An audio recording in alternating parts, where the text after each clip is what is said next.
श्री राधे राधे, जय श्री राधे, जय श्री कृष्ण, जय श्री कृष्ण। श्रीमद् भागवत गीता का 10वां अध्याय शुरू हो रहा है और 10वें अध्याय का पहला श्लोक है, भूय एवं महाबाहे शृण्वो मैं परम वाचा यता हे प्रियमाणा वर्षिता हितयम्। श्री भगवान ने कहा, हे महाबाहु अर्जुन, और आगे सुनो, क्योंकि तुम मेरे प्रिय सखा हो, अतः मैं तुम्हारे लाभ के लिए ऐसा ज्ञान प्रदान करूंगा जो अभी तक मेरे द्वारा बताए गए ज्ञान से श्रेष्ठ होगा।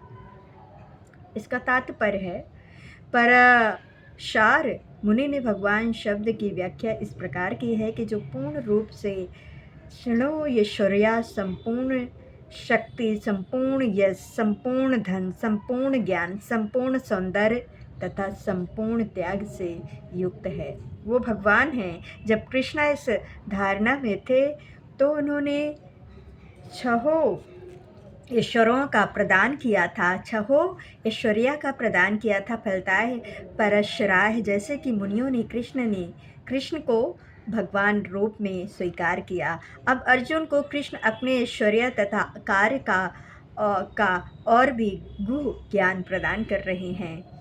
इसके पूर्व 7वें अध्याय से प्रारंभ करके वे अपनी शक्तियों तथा उनके कार्यों करने के विषय में बता चुके हैं। अब इस अध्याय में वे अपने ऐश्वर्यों का वर्णन कर रहे हैं। पिछले अध्याय में उन्होंने दृढ़ विश्वास के साथ भक्ति स्थापित करने में अपनी विभिन्न शक्तियों की योगदान की चर्चा स्पष्ट की है। इस अध्याय में पुनः वे अर्जुन को अपनी सृष्टियों तथा विभिन्न ऐश्वर्य के विषय में बात बता रहे हैं।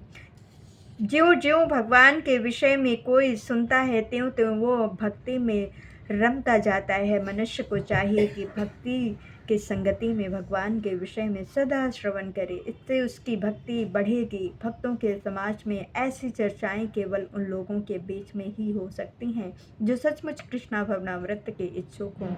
ऐसी चर्चा में अन्य लोग भाग नहीं ले सकते हैं। भगवान अर्जुन से स्पष्ट शब्दों में कहते हैं कि चूँकि तुम मुझे अत्यंत प्रिय हो, अतः तुम्हें लाभ के लिए ऐसी बातें कर रहा हूँ।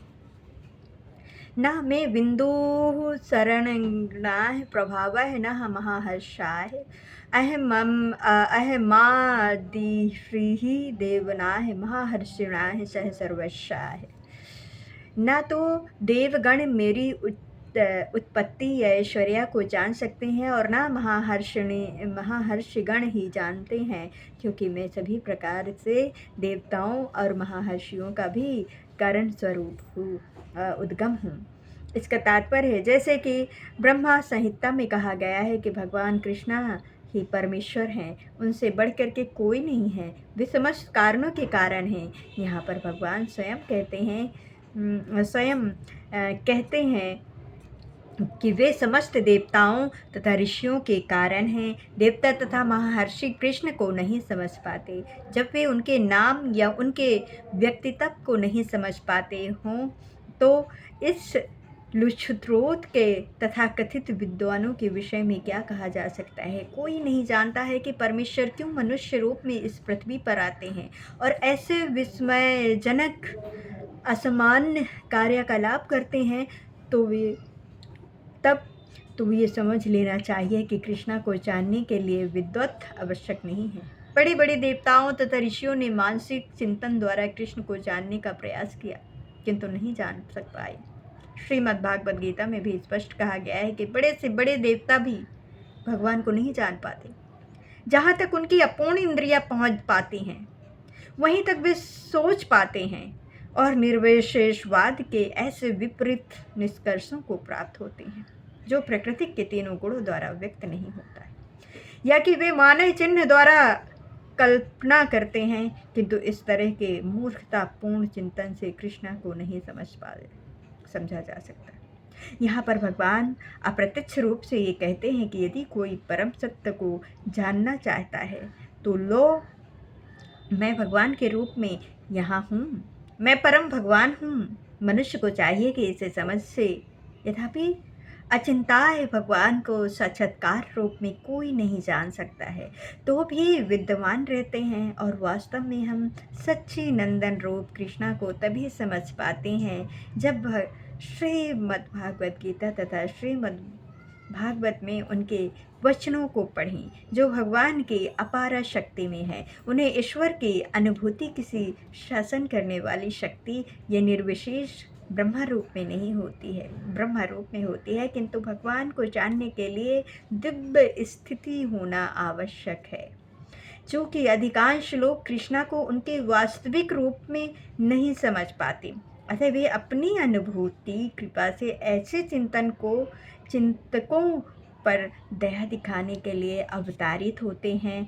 ये चिंतन भगवान के आसमान कार्यकलापों के होते हुए भी भौतिक शक्ति भक्तगण की, जो कि भगवान की शरण पूर्णताय ग्रहण कर चुके हैं, भागवत कृपा से समझ पाते हैं कि कृष्ण सर्वश्रेष्ठ हैं। भागवत निशेष ब्रह्मा की परवाह नहीं करते। वे अपनी श्रद्धा तथा भक्ति के कारण परमेश्वर की शरण ग्रहण करते हैं और कृष्णा की आहुति की कृपा से ही उन्हें समझ पाते हैं। अन्य कोई उन्हें नहीं समझ पाता है। अतः बड़े से बड़े ऋषि भी स्वीकार करते हैं कि आत्मा या परमात्मा तो है ही, जिसकी हम पूजा करते हैं। यो समाज मानवेदा है चाहे अंत ही लोक में परमेश्वर असमूढ़ा है सहतेषु सर्वपय प्रमुच्यते। जो मुझे अजन्मा आनंदी समस्त लोकों के स्वामी के रूप में जानता है, मनुष्य को मैं केवल वही परम मोहित और समस्त पापों से मुक्त करता हूँ। श्री कृष्ण कहते हैं, जैसा कि 7वें अध्याय में कहा गया है कि मनुष्य माणा है शत्रुषाह कपिश्चिति सिद्धते। जो लोग आत्मा साक्षात्कार के पद तथा उठने के लिए प्रयत्नशील होते हैं, वे समान व्यक्ति नहीं हैं। वे उन करोड़ों समान व्यक्तियों से श्रेष्ठ हैं जिन्हें आत्म साक्षात्कार का ज्ञान नहीं होता, किंतु जो वास्तव में अपने आध्यात्मिक स्थिति को समझने के लिए प्रयत्नशील होते हैं। उनमें से श्रेष्ठ वही है जो ये जान लेता है कि कृष्णा की भगवान प्रत्येक वस्तु के स्वामी तथा अंजमा है। वही सबसे अधिक सफल अध्यात्म ज्ञानी है। जब वो कृष्णा की परम स्थिति को पूरी तरह समझ लेता है, उसी दशा में वो समस्त पाप कर्मों से मुक्त हो पाता है।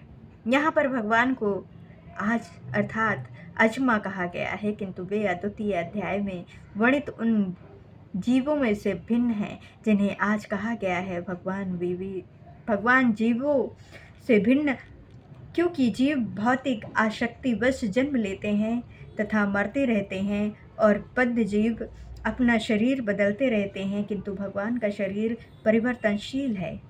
यहाँ तक कि जब वे इस लोक में आते हैं तो भी उसी अजन्मा रूप में आते हैं। इसीलिए 4थे अध्याय में कहा गया है कि भगवान अपनी अंतर्गता शक्ति के कारण अपार शक्ति माया के अधीन है, अपितु परम शक्ति में रहते हैं। इस श्लोक में वंचित लोक महाश्राय शब्दों से सूचित होता है कि मनुष्य को ये जानना चाहिए कि भगवान कृष्णा ब्रह्मा के सभी लोकों के परम स्वामी हैं। वे सृष्टि के पूर्वक थे और अपनी सृष्टि से भिन्न है, और सारे देवता इसी भौतिक जगत में उत्पन्न हुए, किंतु कृष्णा अजन्मा है। फलताय वे ब्रह्मा तथा शिव जी से जैसे बड़े बड़े देवताओं से भी भिन्न हैं, और चूंकि वे ब्रह्मा शिव तथा अन्य समस्त देवताओं के समष्टा हैं, अतः वे समस्त लोगों के परम पुरुष हैं। अतएव श्री कृष्ण उस हर वस्तु से भिन्न है जिनकी सृष्टि हुई है, और जो उन्हें इस रूप में जान लेता है वो तुरंत ही सारे पाप कर्मों से मुक्त हो जाता है।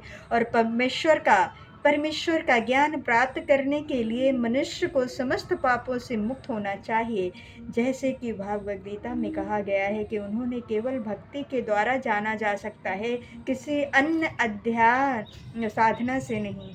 मनुष्य को चाहिए कि कृष्णा को सामान्य मनुष्य न समझे, जैसा कि पहले कहा जा चुका है। केवल मुख्य व्यक्ति ही उसे मूर्ख व्यक्ति ही उन्हें मनुष्य मानता है। इसे यहाँ भिन्न प्रकार से कहा गया है कि जो व्यक्ति मूर्ख नहीं है, जो भगवान के स्वरूप को ठीक से समझ सकता है, वो समस्त पाप कर्मों से मुक्त हो जाता है। यदि कृष्णा देवकी पुत्र रूप में विख्यात हैं, तो फिर वे अजन्मा कैसे हो सकते हैं? इसकी व्याख्या श्रीमद् भागवत गीता में भी की गई है। जब वे देवकी तथा वासुदेवा के समकक्ष प्रकट हुए तो वे सामान्य शिशु की तरह नहीं जन्मे। वे अपने आदि रूप में प्रकट हुए और फिर एक सामान्य शिशु में परिणित हो गए।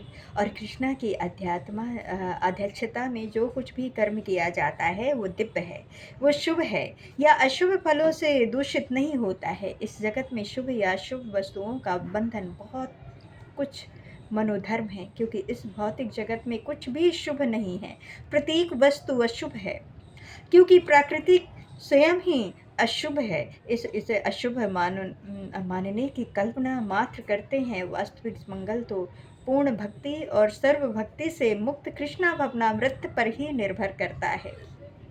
अतः यदि इस तनिक भी चाहे कि हमारे कर्म शुभ हों, तो हमें परमेश्वर की आज्ञा से कार्य करना होगा। ऐसी आज्ञा श्रीमद् भागवत गीता और भागवत गीता जैसे शास्त्रों या प्रामाणिक गुरु से प्राप्त की जा सकती है, जो कि गुरु भगवान का प्रतिनिधित्व होता है। अतः उसकी आज्ञा प्रत्यक्षत परमेश्वर की आज्ञा होती है। गुरु, साधु तथा शास्त्र एक ही प्रकार से आज्ञा देते हैं। इन तीनों स्रोतों में कोई विरोध नहीं होता। इस प्रकार से किए गए सारे कार्य इस जगत के शुभ अशुभ कर्म फलों से मुक्त होते हैं। कर्म संपन्न करते हुए भक्त की दिव्य मनोवृत्ति वैराग्य की होती है, जिसे संन्यास कहते हैं। जैसा कि भागवत गीता के 6 अध्याय के प्रथम श्लोक में कहा गया कि जो भगवान का आदेश मान करके कोई कर्तव्य करता है, जो अपने कर्मफलों की शरण ग्रहण करता है, अनिश्चित कर्मफल, वही असली सन्यासी है। जो भगवान के निर्देशानुसार कार्य करता है, वास्तव में सन्यासी तथा योगी वही है। केवल सन्यासी या छद्म योगी के वेश में रहने वाला व्यक्ति नहीं। जय श्री कृष्णा, जय श्री कृष्णा, जय श्री राधे राधे, राधे राधे, जय श्री कृष्णा, जय श्री राधे, जय श्री कृष्णा, जय श्री राधे।